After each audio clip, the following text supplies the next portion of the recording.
You're watching the third and final video in this literature review series, all about evaluating and citing your sources. In this video, I'm going to briefly review tools to help you evaluate the research articles that you find. Included in that process is note-taking. I'm going to talk about annotated bibliography methods and how those can help you organize not just your references, but also your notes and thoughts about the topic. And finally, we'll look at the articles we saved in RefWorks, and I'll show you how to generate citations automatically using that application. Once you find and save your articles, even if they are coming from reputable databases and journals, it's still your responsibility to evaluate everything you find with a critical eye. So for example, do you agree with the author's conclusions? Just remember that scholarly peer-reviewed articles are not gospel. As a scholar, it's your duty to think critically about the methods used in a study and the conclusions drawn by the authors. This slide contains a list of questions that you can ask when you're evaluating a study. It was written by one of my colleagues. You might want to pause the video here to copy these questions down, or visit the link at the bottom of the screen to see this and other similar resources. Note-taking is a major step in the literature review process, so I don't want to gloss over its importance. Don't make the mistake of writing directly into your lit review document or whatever your final product is while you're reading the article. You're not internalizing the information if you do it that way, and it's too easy to accidentally paraphrase too closely to the author's original wording. Instead, read the article and then try taking notes without even looking at the original text. I know that personally, if I'm looking at an article's abstract, it's really hard for me to find a way to summarize the article in my own words. Make sure you're taking notes in a centralized location like a Word document or an Excel spreadsheet. One more advanced way to do this is by using something called the matrix method. I highly recommend that you check out this book by Judith Garrard.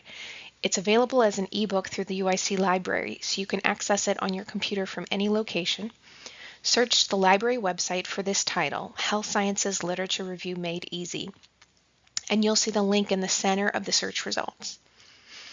In this book, the author outlines a way to use tables or matrices to take notes on your sources in a way that also helps you track the various themes that are coming out of the literature. Here's an example of that type of note-taking. This is my Excel workbook that I showed you in the first video, the one that had tabs to track the search terms I used in each database. So I can create another tab within this same file to take notes on my articles.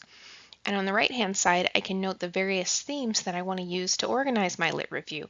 So obviously where it says theme 1, theme 2, and so on, I would replace that with the actual themes that I'm keeping track of. Then moving down the list of citations, I could just make an X in those columns to note which themes are present in each reference. Now you may have heard of an annotated bibliography before. It's sometimes confused with a literature review. Annotated bibliographies are a formal presentation and summary of the literature. But unlike your final lit review, that's going to be a single essay in which you synthesize the literature together and make it a cohesive presentation, with an annotated bibliography, you present each of your sources separately. So you'll provide the citation and then somewhere between 1 and 3 paragraphs about that reference. It's really for your benefit and a way to help you start organizing your literature and thinking about it as a body of work that's interconnected. Here's what you'll typically include in each annotated bibliography entry. For each article or reference, you'll put the citation and then usually a brief summary of the study's objective or objectives, maybe what methodology was used, and then a summary of the study's findings. However, don't stop with just a summary, or what you'll end up with is essentially a book report. What you want to do is also use the bibliography entry to expand on your own thoughts about this article or this study. Why do you think it's a strong study? What does it add to the literature? Or perhaps where are there limitations, room for improvement, or room for further research in the future? Finally, and perhaps most important, You want to explain the significance of the reference, meaning what does that article bring to the table for your literature review? What insight does this particular study provide that you don't find in the other sources in your bibliography? Remember that you should have a reason for including each article. And here's where you can make that explicit. Another way of stating this is that your annotated bibliography entry should have 3 components: summary, evaluation, and context. If you haven't done the context or contextualizing part before, that can sometimes be tricky to get the hang of. Here are just a few examples of simple ways to put a reference into context. For example, this study fills a critical gap in the existing research. Or, the author's findings prove this critical component when considering this issue. Or perhaps the study applied a well-known theory or framework in a novel setting. So it's as simple as that. You're just drawing attention to why you're including this study in particular. Here's a very abbreviated example of an annotated bibliography entry. You're welcome to pause the video here to read it more closely. You may end up making your entries longer than this. It's just condensed so it fits on the slide. But note it contains the 3 components of summary, evaluation, and context. Your job with the annotated bibliography is to critique, not to criticize. So don't feel obligated to rip every study to shreds. Chances are most of them are going to be very high quality resources. Just try to provide some insight into the strengths, limitations, ultimately the significance of each article. Also, it might help for you to think of your annotated bibliography as a pseudo outline for your paper. Write an entry for each reference and then organize the entries by theme or topic. Once you've done this, it will be easy to, first of all, see where there might be gaps. You might need to go back and search the literature again. And it will be really a cinch to put it all together into a final literature review once you've done this intermediate step. So finally, let's talk about everyone's favorite part, citation. Please allow yourself enough time to create your citations. There's nothing worse than rushing to get a project done and then running out of time to provide your citations in the proper format. I actually try to type out the properly formatted citation at the top of my notes when I first download and read an article. That way, at the end of the project when I'm putting my paper together, all I have to do is copy and paste. There are many tools and applications that you can use to automatically generate your list of references. RefWorks is the one that we currently use at the library, but no matter which one you use, if you do use one of these citation tools, know that they all make mistakes. They're only as smart as the information they pull in from the databases. So if you do use one of these applications, please remember to go over all of the references with a fine-tooth comb and clean them up before you turn in your final paper.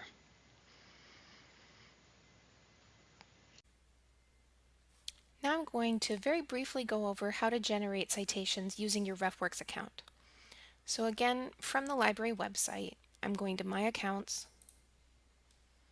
log into RefWorks, try the new RefWorks, and then signing in with my email address and password.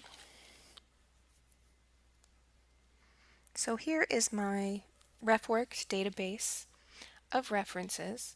Over on the left is where I can create folders to organize them by project. You can share folders with group project members and so on. So you can see I've got a folder for my DRPH literature review. If I click on that, I see 4 references in here. All I have to do to make a citation is select these references, click on this double quotation mark here to create a bibliography. And from this next screen, you can choose any citation style that you want. I'm going to select APA 6th edition. Then you can easily copy this to the clipboard and paste it into your Word document. Remember to check these citations. This is a really common one. United States and United Kingdom should be capitalized here, but they're not. If you're interested, you can go to the Tools menu and find a plugin for Microsoft Word that you can use to sync your database to Word and actually insert your citations into the paper as you type. So please do contact the library if you'd like more assistance with learning how to use that. Here are a few additional resources that I recommend to use as references for citation formatting. From the library website, look for the button Get Help with Writing Style and Citations near the center of the page. This will lead you to several resources created by librarians all about citation.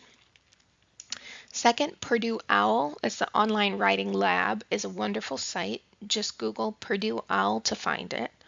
And of course, whatever style you're using, the best place to find a definitive answer to how to cite something is always the style guide itself. For APA, that's the publication manual. For AMA, it's the manual of style, and we have that one available online through the library. And if you're using a citation format other than one of these, just let me know if I can help point you to the proper resource. Here's my information one last time. Don't hesitate to reach out with comments or questions.